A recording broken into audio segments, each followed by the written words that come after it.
Hello friends, welcome back to my YouTube channel Dinesh mathematics. I hope कि आप लोग बहुत अच्छे होंगे। तो हम लोग क्लास की ओर चलते हैं। क्लास में आप लोग को चल रहा था भौतिकी में पढ़ रहे थे हम लोग प्रकाश का अपवर्तन। क्या पढ़ रहे थे? प्रकाश का अपवर्तन पढ़ रहे थे। तो प्रकाश का अपवर्तन में हम लोग पिछले क्लास में अपवर्तनांक, निरपेक्ष अपवर्तनांक और अपेक्षिक अपवर्तनांक के बारे में चर्चा किए थे। अगर आप उस वीडियो को मिस कर दिए हैं तो उसका लिंक इसके डिस्क्रिप्शन बॉक्स में आपको मिल जाएगा, वहां से क्लिक करके आप देख सकते हैं। तो चलिए अब हम लोग आगे की ओर चलते हैं। आगे हम लोग को पढ़ना है अपवर्तन का नियम। तो अपवर्तन का नियम हम पार्ट 2 में ही बता चुके हैं कि प्रकाश का अपवर्तन के कितने नियम हैं और कौन कौन से नियम हैं, है ना। तो एक बार फिर से याद दिला दे आप लोग को कि प्रकाश के अपवर्तन के 2 नियम हैं, आपतित किरण, अभिलंब और अपवर्तित किरण। तीनों एक ही समतल में होते हैं, तीनों एक ही समतल में होते हैं। ये प्रकाश के अपवर्तन का पहला नियम है। फिर दूसरा नियम में है कि आपतन कोण के ज्या और अपवर्तन कोण का ज्या का अनुपात एक नियतांक होता है, डेट मीन्स बदलता नहीं है। तो उसे हम लोग बोलते हैं अपवर्तन का दूसरा नियम, प्रकाश का अपवर्तन का दूसरा नियम। इसी को स्नेल का नियम भी कहा जाता है। इसी को स्नेल, क्योंकि दूसरा नियम का प्रतिपादन स्नेल ने ही किया था, इसलिए उन्हीं के नाम पर, स्नेल के ही नाम पर इनका नियम को रख दिया गया स्नेल का नियम। तो दूसरा नियम को क्या कहते हैं? अब देखिए यहाँ पर आपको बोर्ड के एग्जाम में पूछ देता है कि स्नेल का नियम लिखे, तो आप लोग कंफ्यूज हो जाते हैं कि स्नेल का नियम है क्या, है ना। तो आपको कोई टेंशन लेने की बात नहीं है। स्नेल का नियम अगर आपको बोलता है तो स्नेल के नियम में सिर्फ आप ये कर दीजिए कि प्रकाश के अपवर्तन के दूसरा नियम को लिख दीजिए, वो हो गया आपका स्नेल का नियम। वही क्या हो गया? समझ में आ गया ना। प्रकाश के अपवर्तन के दूसरा नियम को ही क्या कहते हैं? स्नेल का नियम कहते हैं। तो ये था प्रकाश के अपवर्तन का दूसरा नियम। अब यहाँ पे हम लोग पढ़ेंगे प्रकाश के अपवर्तन का दैनिक जीवन में उपयोग, यानी प्रकाश के अपवर्तन का हमारे दैनिक जीवन में क्या क्या उपयोग है उसके बारे में यहाँ हम लोग चर्चा करेंगे। तो पहला दिया हुआ है पानी के सतह पर छड़ी का मुड़ा हुआ दिखना। यहाँ हम लोग देखेंगे पानी के सतह पर छड़ी का मुड़ा हुआ दिखना, यानी पानी के सतह पर छड़ी किस प्रकार से मुड़ा हुआ दिखाई देता है, आप यहाँ पर देखिएगा। तो हम इसको पानी मान लिए हैं, ये क्या है? मेरा जल है, क्या है? और ये वायु है, ये क्या है? और इसको हम मान लेते हैं आँख, क्या ये? और ये छड़ी को ले लेंगे हम इस प्रकार से, तो आपको छड़ी बिल्कुल ऐसा दिखाई नहीं देगा। छड़ी जो है इस प्रकार से दिखाई नहीं देता है। अब यहाँ से प्रकाश जो होगा से बिल्कुल ऐसे जाएगा, ऐसे जाएगा, ये जाएगा ना जी। तो यहाँ पर इस तरह से प्रकाश जा रही है, ठीक है। प्रकाश जाने के बाद क्या होगा? यहाँ से मुड़ेगा कि नहीं मुड़ेगा? ये मान लें कि यहाँ पर अभिलंब कर दें तो अभिलंब से दूर न हटेगा जी। क्यों? क्योंकि सघन माध्यम से विरल माध्यम में जा रही है। तो सघन माध्यम से विरल माध्यम में जाने वाली प्रकाश किरणें अभिलंब से दूर हटती है, तो ये क्या होगा? बिल्कुल इस तरह से मुड़ जाएगा। देखिए इस तरह से, ठीक है। और ये वाला भी ऐसे मुड़ जाएगा, मुड़ेगा ना। तो यहाँ पर प्रकाश क्या हो गया? प्रकाश का अपवर्तन हुआ कि नहीं हुआ? ये प्रकाश का अपवर्तन होना क्या जी? इसको जाना चाहिए था ऐसे, ऐसे नहीं जाना चाहिए, लेकिन गया, प्रकाश का अपवर्तन हो गया। अब तो यहाँ पर प्रकाश यहाँ से रिटर्न होकर के प्रकाश कहाँ जा रहा है? हमारे आंखों तक जा रहा है। लेकिन क्या हम किसी वस्तु को तिरछे देख पाते हैं? हम किसी भी वस्तु को बिल्कुल सीधा देखते हैं। कैसा देखते हैं? सीधा। तो ये वाला जब हम देखेंगे छड़ी, ई वाला पॉइंट देखिए ऐसे दिखाई देगा, देख रहे हैं आप? यहाँ पर दिखाई देगा। ये कहाँ दिखाई देगा? यहाँ पे, ये वाला पॉइंट यहाँ। और ये जो है आप देख रहे हैं, इसको ब्लैक से दिखा दे रहे हैं ना, इस तरह से, ठीक है। तो ये वाला पॉइंट यहाँ दिखाई दे रहा है, और दूसरी में कि यहाँ से फिर ये वाला सीधा ऐसे ना मुड़ जाएगा जी, इस तरह से। तो हमारा छड़ी यहाँ से लग रहा इधर आया है, लेकिन यहाँ से लगता क्या है कि छड़ी इस ओर ऐसे मुड़ा हुआ है, छड़ी इस ओर ऐसे मुड़ गया है। ऐसा प्रतीत होता है ना कि नहीं होता है? छड़ी यहाँ आया, यहाँ से इधर मुड़ा हुआ, या इधर मुड़ा हुआ दिखाई देने लगेगा। तो इसी घटना को हम बोलते हैं प्रकाश का अपवर्तन। तो आप लोग छड़ी को देख करके क्या करते हैं? कहते हैं कि छड़ी क्या हो गया? छड़ी जो होता तिरछा है, और तो और यहाँ पर छड़ी जो होगा इसके अपेक्षा में मोटा हो जाएगा। इसके अपेक्षा में क्या हो जाएगा? मोटा हो जाता है। इसके अपेक्षा में हल्का ही मोटा क्यों ना हो, लेकिन मोटा हो जाता है। क्लियर है? कोई डाउट है? नहीं ना? तो हम लोग किसी भी वस्तु को सीधा देखते हैं, इसीलिए बिल्कुल ही क्या हो गया? इधर हो गया। ठीक है, आप लोग स्केल से सीधा लाइन पारिएगा। ठीक है, कोई दिक्कत है क्या? आप देखिए, इसका एक प्रयोग द्वारा हम आप लोगों को समझाने का प्रयास कर रहे हैं। जैसा कि देख लीजिए, ये मेरा बोतल है, बोतल में पानी भरा हुआ ना। इस बोतल में देखिए यहाँ तक पानी भरा हुआ है, देख रहे हैं आप लोग अच्छे से। और एक देखिए हम छड़ी लिए हुए, एक छड़ी लिए हुए ना। अब इस छड़ी को हम इसमें डालते हैं, तो देखिए ये छड़ी को हम लोग क्या कर रहे हैं? इस बोतल में डाल रहे हैं। तो आप लोग कुछ ना कुछ इसमें परिवर्तन देखिएगा, कुछ ना कुछ बदलाव आपको देखने के लिए मिलेगा। तो गौर से देखिए क्या बदलाव मिलता है। देखिए अभी भी कोई बदलाव नहीं हुआ है, लेकिन जैसे ही इसमें डालेंगे देखिए दिखाई दे रहा है क्या? दिखाई दे रहा है ना? क्या है? तिरछा और मोटा भी है ना, कि नहीं है? देखिए ध्यान से, तिरछा है। तो ये क्या हो रहा है? प्रकाश के अपवर्तन के कारण ये जो छड़ी जो दिख रहे हैं आप, ये क्या हो गया? मुड़ा हुआ प्रतीत होता है और मोटा प्रतीत हो रहा है। देखिए ध्यान से, यहाँ पर निकालेंगे तो देखिए कितना पतला है, देख रहे हैं ना आप? इतना पतला है, लेकिन जैसे ही इसमें डालते हैं ये मोटा हो जाता है। क्या हो रहा है? मोटा हो रहा है ना। तो ये लग रहा है यहाँ से कि ये क्या हो रहा है? बोतल से बाहर निकल जा रहा है, बोतल से बाहर निकल रहा है। देखिए ध्यान से आप लोग, है ना? तो ये हुआ प्रकाश के अपवर्तन का घटना। ठीक है, और पहले की अपेक्षा मोटा दिखाई दे रहा है, पहले की अपेक्षा लग रहा है फलेरिया मार दिया इसको, है ना? इस तरह से मोटा दिखाई दे रहा है। तो ये किसके वजह से हुआ? प्रकाश के अपवर्तन। इसको थोड़ा पीछे भी करके आपको दिखा सकते हैं। देखिए ये छड़ी पीछे कर दिए ना, देखिए कितना मोटा हो गया से, देख रहे हैं आप? और प्रकाश का अपवर्तन हो रहा है ना, कि नहीं हो रहा है? ये छड़ी को देखिए ऐसे निकाल देते हैं, तो ये दोनों में क्या हो जाता है? अंतर हो जाता है। दोनों में क्या हो जाता है? तो ये प्रकाश के अपवर्तन के कारण हो रहा है। किसके कारण हो रहा है? ये बाहरी है क्या? विरल माध्यम, और ये है सघन माध्यम। तो सघन माध्यम में प्रकाश किरणें जब प्रवेश की तो क्या हो गया? हल्का मुड़ जाती है, और इसी कारण ये मोटा और तिरछा दिखाई देता है। देखिए, देख रहे हैं आप ना अच्छे से? मेरा हाँ अंगुली को भी देख सकते हैं आप, कितना मोटा हो गया होगा। देख रहे हैं अंगुली, देखिए कितना है, और यहाँ देखिए, देखिए इधर, देख रहे हैं?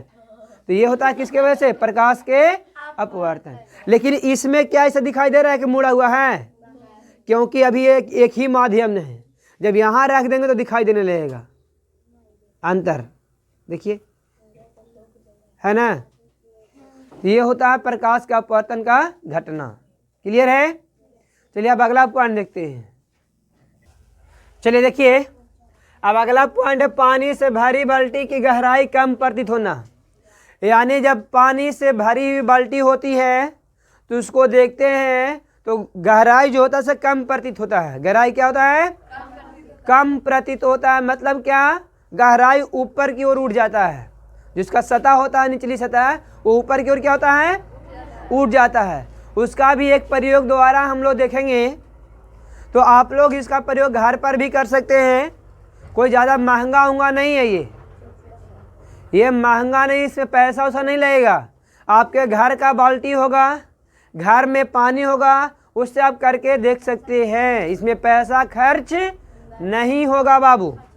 तो चलिए देखिए, ये सपोज कि मेरे पास एक बर्तन है। इस बर्तन में हम एक सिक्का रखे हुए हैं यहाँ पे। ये सतह पर क्या है मेरा? एक सिक्का। तो सपोज कि यहाँ पर हम सिक्का रखे हुए हैं। तो ये सिक्का खुली आंखों, अभी मैंने आंख से दिखाई नहीं दे रहा है, आंख से दिखाई नहीं दे रहा है। लेकिन जब इसमें हम पानी भर देते हैं तो ये दिखाई देने लगता है सिक्का। सिक्का क्या होता है? ऐसा क्यों हुआ? ऐसा क्यों हुआ?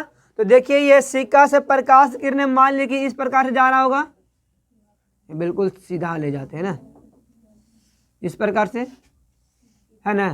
तो यहां से प्रकाश किरणें क्या होगा? मुड़ जाएगा ना जी। क्या होगा? इतना भी नहीं मुड़ेगा। एक मिनट, इसको स्पष्ट रूप से बढ़िया से बनाते हैं। चलिए, मान लीजिए प्रकाश किरणें ऐसे जा रहा है, ठीक है। तो प्रकाश किरण जब ऐसे जा रहा है तो हल्का क्या होगा? यहाँ से मुड़ जाएगा जी। हल्का क्या होगा? मुड़ जाएगा। तो क्या हुआ कि ये वाला सतह जो है हम लोग को इधर दिखाई देने लगता है। क्यों? क्योंकि हम बिल्कुल किसी भी वस्तु को सीधा देखते हैं कि नहीं। तो एक सीधे में इसका एक लाइन पार लीजिए आप, यहाँ मिल गया ना। तो ये वाला सिक्का जो है, ये वाला सिक्का हम लोग कहाँ दिखाई देगा? यहाँ दिखाई देता है। तो देखिए वास्तविक गहराई देखो यहाँ पे है सिक्का, लेकिन आभासी रूप में हम लोग को दिख रहा है यहाँ पे। तो गहराई में कुछ ना कुछ तो कमी है कि नहीं है? यहाँ था, यहाँ था, यहाँ है। तो गहराई इतना का अंतर हो जा रहा है जी। तो ऊपरी क्या, जब इसमें हम लोग जल डाल दिए तब, जल डालते हैं तब। तो ये हुआ क्यों? प्रकाश के अपवर्तन के कारण। किसके कारण हो गया? प्रकाश के अपवर्तन के कारण क्या हुआ कि इसकी सतह ऊपर दिखाई देने लगता है, यहाँ वाला सतह यहाँ दिखाई देता है। समझ में आया ना। तो इसीलिए हम कह सकते हैं पानी से भरी बाल्टी गहराई क्या होता है? कम प्रतीत होता है। कैसा होता है? कम प्रतीत होता है। समझ में आ गया ना। यानी गहराई में कुछ ना कुछ आभासी नजर आता है। आभासी मतलब क्या? लगता है हमको कम गहरा है, लेकिन वास्तविक में ज्यादा गहरा होता है। वास्तविक में क्या होता है? सतह इसका उठ जाता है। सतह क्या होता है? जिसके वजह से यहाँ पर क्या होता है? ऐसा नहीं कि वास्तविक में उठता है, प्रकाश का अपवर्तन कारण ये ऊपर उठ जाता है। समझ में आ गया ना। कोई दिक्कत? चलिए, ये हो गया आपका दूसरा। क्या हो गया? अब देखिए आप लोग मेला वाला घूमने जाते होंगे तो आप लोग वहाँ देखे होंगे एक बाल्टी लिया हुआ रहता है इस तरह से, है ना। ये बाल्टी लिया हुआ रहता है और इसमें पूरी तरह से पानी भर देता है। पूरी तरह से क्या रहता है? पानी भर देता है, ठीक है। अब क्या करेगा? एक छोटा सा डब्बा यहाँ पर रख देता है, इस तरह से क्या करेगा? डब्बा रख देगा। आगे समझ में। और आप लोग से कहता है कि ऊपर से 1 रुपये का सिक्का डालो तो तुमको हम 2 रुपया देंगे। मेला में चिल्लाते रहता है कि 1 का 2, 1 का 2, है ना। 1 रुपया दो, 2 रुपया लो, 2 रुपया दो, 4 रुपया लो, है ना। मनो 1 के दुगना करने के लिए बोलता है। तो इसमें आप लोग धोखा खा जाते हैं। इसमें आप लोग क्या करते हैं? तो आप लोग तिरछे से देखते हैं, और जब तिरछे से देखिएगा तो ये वाला जो है ना, ये आपको यहाँ पर दिखाई देगा ऐसे, ठीक है। उधर से देखिएगा तो ये दिखाई देगा ऐसे यहाँ पे, ठीक है। अब क्या कीजिएगा आप लोग कि सिक्का लाइएगा, अगर उधर से देख रहे तो हाथवा यहाँ पर करके यहाँ पर सिक्का को छोड़िएगा, और सिक्का छोड़े तो सिक्का कहाँ चल जाएगा? यहाँ गिरेगा। सिक्का कहाँ गिरेगा? यहाँ, है ना। क्योंकि इसका वास्तविक गहराई पता नहीं ना चलता है यहाँ लेकिन दिखाई दे रहा है यहाँ, है यहाँ लेकिन दिखाई दे रहा है हमको यहाँ। तो हम लोग जहाँ ये दिखाई देगा डब्बा वहीं ना सिक्का डालेंगे, वहीं पर ना सिक्का डालेंगे जी। अब यहाँ पर हम सिक्का डालेंगे तो कहाँ जा रहा है? नीचे चला जा रहा है। यहाँ सिक्का डाल रहे तो कहाँ चल जाएगा? नीचे चल जाएगा, है ना। तो इसमें जाएगा। अब इसको में जाने के लिए हमको बिल्कुल हम 90 डिग्री कोण बनाकर देखना होगा, क्योंकि आप लोग को हम बताए थे कि अगर 90 डिग्री कोण बनाकर प्रकाश की किरण आएगी तो बिना अपवर्तन के सीधे निकल जाएगी, बिना अपवर्तन के सीधे। और जब आप 90 डिग्री कोण बनाकर बाल्टी में इस तरह से झांकिएगा तो आपको ये जो गहराई है ये वाला ना, वो वास्तविक रूप से दिखाई दे लगेगा कि डब्बा कहाँ पर है। डब्बा फिर आप यहाँ पर डाल सकते हैं सिक्का को, ठीक है। तो ये हम लोग के साथ क्या होता है? धोखा हो जाता है। क्या होता है? ऐसा हुआ है ना। आप लोग सभी लोग खेले होंगे, तो जो इसको खेले हैं वो कमेंट करके बताएंगे हमको, ठीक है ना। हम भी ऐसे खेले हैं ये, ठीक है। मेला में एक और चीज़ मिलता है कि एक लोटा लिए हुए रहता है लोग इस तरह से, मतलब गोल होता है, ऐसे होता है इस तरह से, मान लीजिए ये लोटा होता है, और इस पर क्या करता है कि एक डंडा में बांध के गोला सा, और इस प्रकार से इस पर रख देता है, और इसमें यहाँ क्या करता है इस तरह से पतला रखता है ना, और यहाँ पर इस तरह से रहता है। अब इस पर एक सिक्का रखता है, इस पर क्या रखता है सिक्का, है ना, इस पर सिक्का रखता है और बोलता है कि ये सिक्का अगर इस लोटा में चला जाएगा, ये इस बर्तन में चला जाएगा तो आपको 1 रुपये का 2 रुपये मिलेगा, है ना। तो हम लोग क्या करते हैं, एकदम बिल्कुल थोड़ा सा हिलेगा तो इसमें चला जाएगा, अगर वैसा कीजिएगा तो ये अंदर सिक्का नहीं जाएगा, बाहर गिरेगा, क्या हो जाएगा बाहर गिर जाएगा। ये 9th क्लास में आपको जड़त्व में पढ़ना था, किसमें पढ़ना था जड़त्व में, है ना। तो क्या होता है, इसको हम कैसे इसमें डाल पाएंगे, तो यह जो है ना डंडा से इसको कस के मारेंगे, डंडा से क्या करेंगे, अब डंडा से इसको कस जोर से मारिएगा तो ये फेंका जाएगा, लेकिन सिक्का जो होगा ना अपना अस्तित्व को बनाए रखेगा, जहाँ है वहीं रहेगा, और जब इसको सपोर्ट नहीं मिलेगा तो कहाँ गिरेगा, इसमें गिरेगा ना, और जब लोटा में गिरा तो आपका 1 का 2 रुपया मिल जाएगा। लेकिन धीरे मारिएगा बाबू तो इसके साथ साथ सिक्का भी गति में हो जाएगा और सिक्का बाहर फेंका जाएगा, सिक्का क्या हो जाएगा।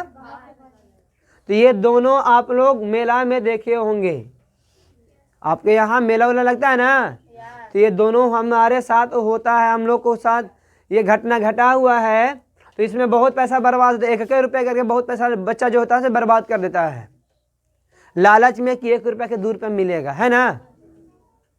तो आपको अगर लालच है तो क्या करना है, 90 डिग्री कोण बनाकर इसको देखिए, बिल्कुल एकदम बीचों बीच, ठीक है। उसके बाद इसमें क्या कीजिए कि जो छड़ी देता है, डंडा देता है, उस छड़ी के माध्यम से जोर से मारेंगे।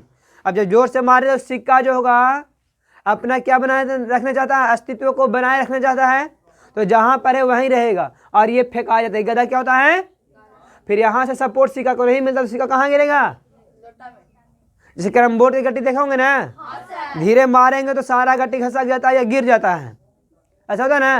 लेकिन जोर से मारते हैं तो नीचे वाला खाली खसकता है, ऐसा होता है ना। तो जितना स्पीड में मारिएगा उतने ज़्यादा तेजी से बाहर निकलेगा नीचे वाला गट्टी, है ना। तो ये होता है जड़त्व में, क्या पढ़ना हम लोग को, जड़त्व में जब पढ़ेंगे जड़त्व का नियम होता है तब उसको पढ़ना था, ठीक है। फिलहाल उसको छोड़िए, यहाँ समझ में आ गया आप लोग को, कोई दिक्कत नहीं। चलिए, तो ये सारा घटना कहाँ देखने के लिए मिलता है हम लोग को, मेला में देखने के लिए मिलता है ना। चलिए अब आगे देखते हैं प्रिज्म के बारे में पढ़ना, किसके बारे में, प्रिज्म के बारे में। तो अगला पॉइंट था प्रिज्म, क्या था, तो सबसे पहले हम लोग जानेंगे प्रिज्म होता क्या है। प्रिज्म तो बोलता है किसी कोण पर झुके 2 समतल पृष्ठों के बीच, किसी कोण पर झुके 2 समतल पृष्ठों के बीच पारदर्शक माध्यम को प्रिज्म कहते हैं। पारदर्शक माध्यम को प्रिज्म कहते हैं। फिर से एक बार ध्यान से सुनिएगा, किसी कोण पर झुके 2 समतल पृष्ठ, क्या बोले, किसी कोण पर झुके 2 समतल पृष्ठों के बीच घिरे हुए पारदर्शक माध्यम को, घिरे हुए पारदर्शक माध्यम को प्रिज्म कहते हैं। क्या कहते हैं, जैसा कि यहाँ पर ये फिगर आप देख रहे होंगे, तो ये फिगर में देखिए ये जो होता है आयताकार फिगर क्या होता है, चतुर्भुज होता है ना।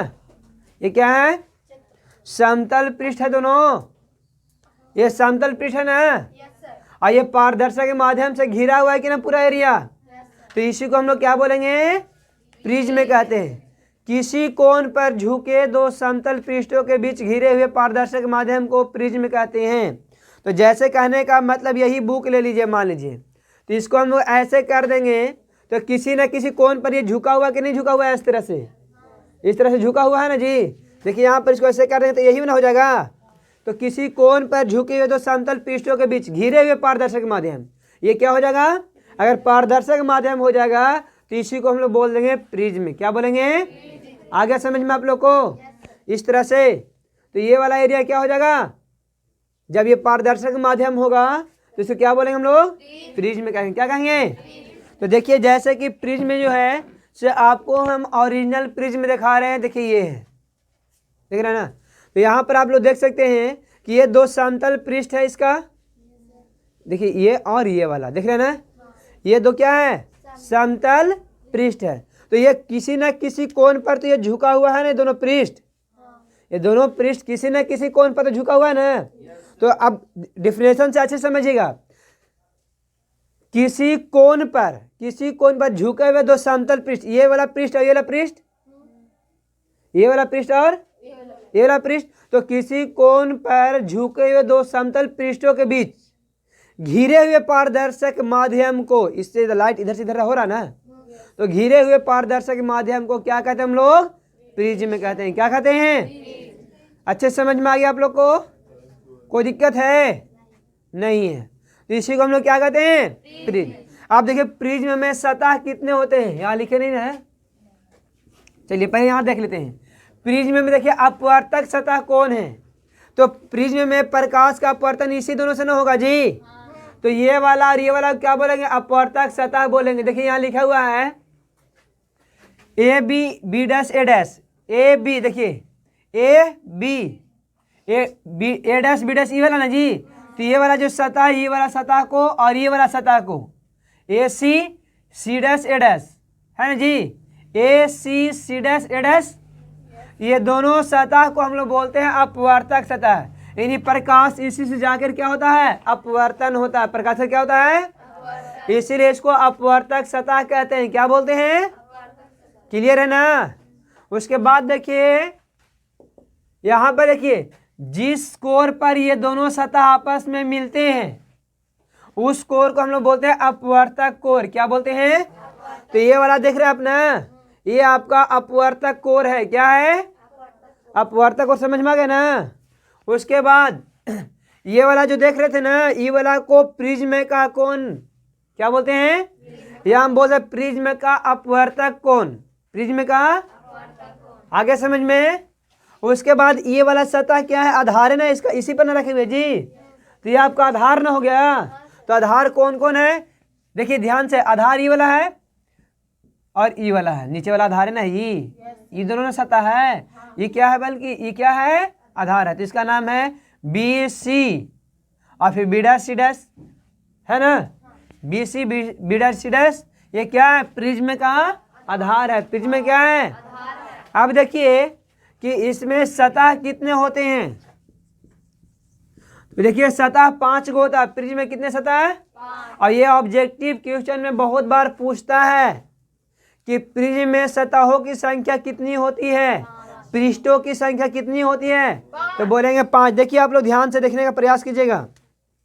एक सतह ये हो गया, ये दूसरा सतह है, ये हो गया तीसरा सतह। क्या हो गया? उसके बाद देखिएगा ये वाला को हम चौथा लिख सकते हैं। बहुत अच्छा। ये वाला को हम 5वां लिख सकते हैं। तो टोटल क्या सतह होता है? कितने सतह? 5 सतह होता है। कितने सतह? याद रहेगा ना? प्रिज्म में कितने सतह होते हैं? और 3 पारदर्शक सतहों से घिरा हुआ रहता है। 3 का 5 कह लीजिए, 5 पारदर्शक सतह होता है। 5 क्या होता है? देखिए ये भी पारदर्शक है, ये भी पारदर्शक है, ये भी पारदर्शक है, ये भी पारदर्शक है और ये भी पारदर्शक है। तो 5 सतह क्या है इसका? पारदर्शी। और 3 आयताकार सतहों से घिरा होता है। 3 आयता, देखिए ये आयत जैसा दिखाई दे रहा है अब, ये वर्गाकार दिखाई दे रहा है। वर्गाकार है ना, वर्गाकार है। आयताकार भी ले सकते हैं, वर्गाकार भी ले सकते हैं, कोई दिक्कत। ये देखिए एक सतह ये हो गया ना, एक ये हो गया और एक ये हो गया, है ना, तीनों। समझ में आ गया आप लोग को? कोई दिक्कत? तो इसको जनरली हम लोग इस प्रकार से मान लेते हैं, प्रकाश से किरण गुजारना हो तो ये आपका हो गया ए बी सी। ठीक है, ये त्रिभुज जैसा आकृति हम लोग लेंगे और इसमें हम लोग प्रकाश से किरण गुजारने का प्रयास करेंगे, किस प्रकार से प्रकाश से किरण गुजरता है। उसके बाद आपको दिखाएंगे कि इसमें कैसे प्रकाश से किरण गुजरेगा। ठीक है, तो यहाँ देखेंगे हम लोग कि किस प्रकार से इस सतह से प्रकाश किरण अपवर्तन होता है। प्रकाश का किरण क्या होता है? तो देखिए आपके आगे वाला फेस आपका यही ना है जी, तो ये वाला को यहाँ हम छाप दिए हैं। अब यहाँ से हम प्रकाश की किरण देखिए इस प्रकार से यदि गुजारते हैं, ठीक है, तो यहाँ जाने के बाद इसमें बिल्कुल ऐसे सीधा मुड़ जाएगा, मुड़ेगा ना? क्यों मुड़ेगा? अभिलंब की ओर मुड़ता है ना जी। तो यहाँ पर ऐसे खींच देंगे अभिलंब, यहाँ पर क्या खींच देंगे? अभिलंब। तो ये इसको जाना चाहिए था ऐसे ना, लेकिन ऐसे नहीं जाकर किधर मुड़ गया? इधर मुड़ गया। अच्छा, तो यहाँ पर भी एक अभिलंब रहेगा ना, ऐसे रहेगा ना? तो ये क्या हो गया? ये देखिए ये है हवा, तो ये हो गया विरल और ये हो गया सघन। तो देखो विरल से सघन में गया तो अभिलंब की ओर मुड़ा है। अब देखो ये क्या है? ये सघन से विरल में जा रहा है, सघन से, तो अभिलंब की ओर मुड़ेगा कि अभिलंब से दूर हट जाएगा? अभिलंब से क्या होगा? दूर हट जाएगा। तो इस प्रकार प्रकाश का अपवर्तन हो जाता है।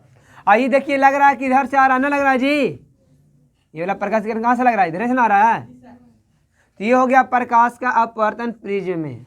देखिए आपको फिगर में यहाँ दिया हुआ है ना, नहीं दिया हुआ है? टोटल चीज दिया हुआ है। तो ये हो गया प्रकाश का अपवर्तन। क्या हो गया? कोई दिक्कत है? प्रिज्म में हम लोग ऐसे गुजारेंगे, इधर जाएगा, इधर से फिर इधर मुड़ जाएगा। तो यहाँ 3 बार इसका अपवर्तन हो रहा है ना जी, 2 बार हो रहा है, 3 बार हम बोल दिए। एक बार हुआ कि हवा से गया किस में? प्रिज्म में गया, यानी विरल माध्यम से सघन में माध्यम में गया तो अभिलंब की ओर मुड़ा है। देखो अभिलंब भी वाला तो इसी ओर मुड़ा हुआ है ऐसे, ठीक है।